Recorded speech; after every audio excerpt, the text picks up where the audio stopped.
Sveiki!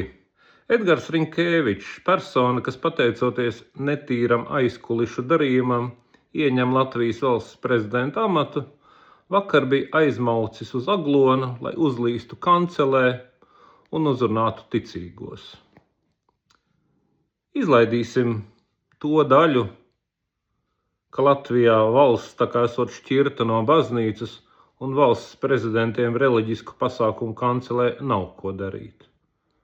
Tas nu tā, sīkums.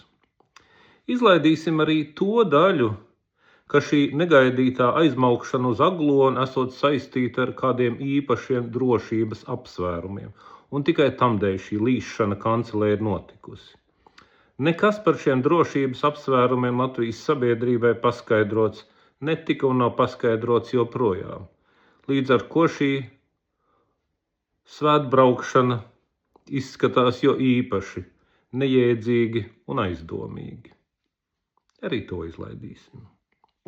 Izlaidīsim pat arī to, ka par valsts drošību ierunājās persona, kura savā amatā sēž tāpēc, ka savulaik bija gatava noslēgt, kā jau es teicu, netīru pretvalstisku aizkulišu vienošanos un amatā ielīda apmaiņā pret noteiktiem solījumiem progresīvo sarkanajai sērgai.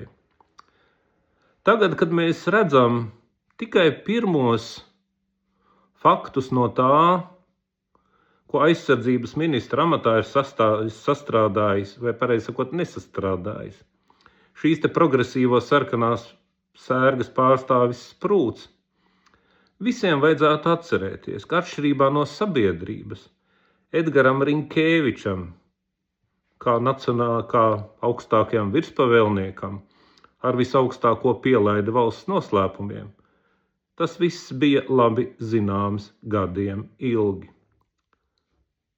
Pildot nekrietno aizkulišu vienošanos, Edgars Rinkēvičs visus šos gadus uzspļāva Latvijas drošībai, uzspļāva Latvijas tautai, uzspļāva Latvijas cilvēkiem un rūpējās tikai par savu amatu un caur pirkstiem skatījās uz to, ko amatā sastrādā vai nesastrādā sarkano progresīvās sērgas Sprūds. Atkārtoju vēlreiz, lai būtu saprotams. Tieši Edgars Rinkēvičs ir un bija atbildīgs par to, ka slēptais Kremļa aģents Sprūds visus šos gadus ieņēma aizsardzības resora vadītāja amatu.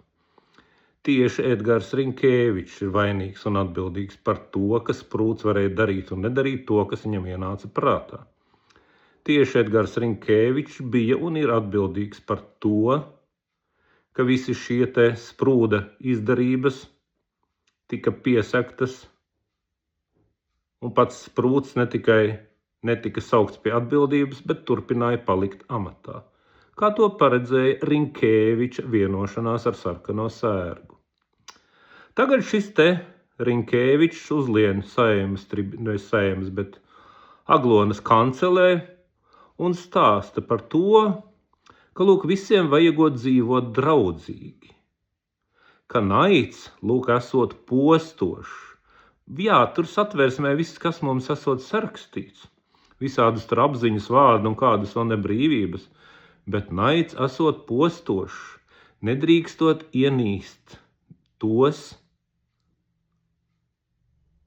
kuri neieredz Latviju, kuri vēl Latvijai iznīcību, kuri vēlas uzkundzēties Latvijā, kuri vēlas Latviju savākt sev. Un te nu man ir ļoti vienkārši un īsi sakāmais. Labi, ka 1905. gadā cilvēki domāja un rīkojās citādāk.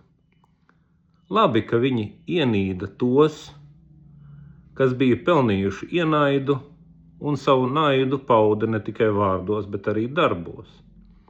Jo citādi mums nekādas Latvijas valsts nebūtu, kurā Rinkēvičiem tupēt augstos amatos.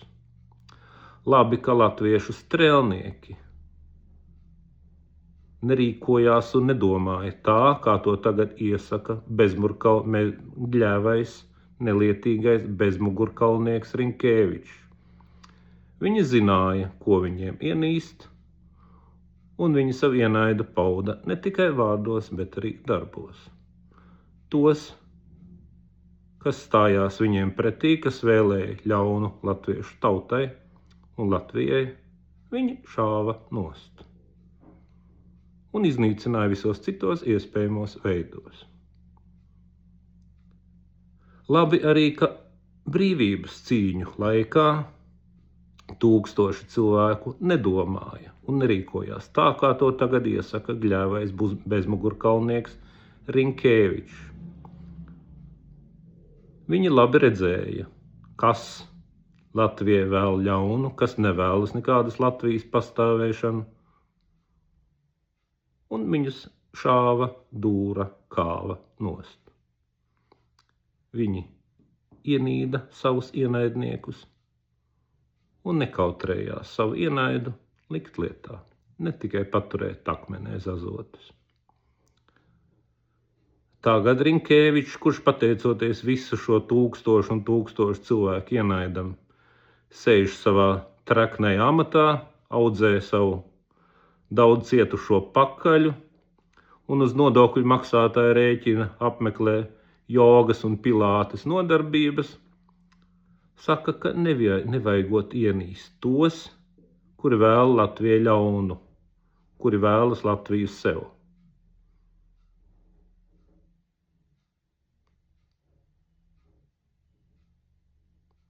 Nevajag, manuprāt, ņemt vērā šī te savu valsti, savu tautu nodevušā gļēvuļa un nelieša ieteikums. Latvijas pilsonim ir savas tiesības un savi pienākumi.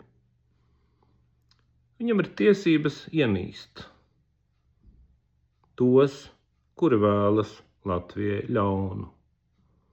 Un viņiem ir arī pienākums pret šiem te Latvijas un latviešu tautas ienaidniekiem turēties pretī visos iespējamos veidos, kādi ir nepieciešami. Visu labu!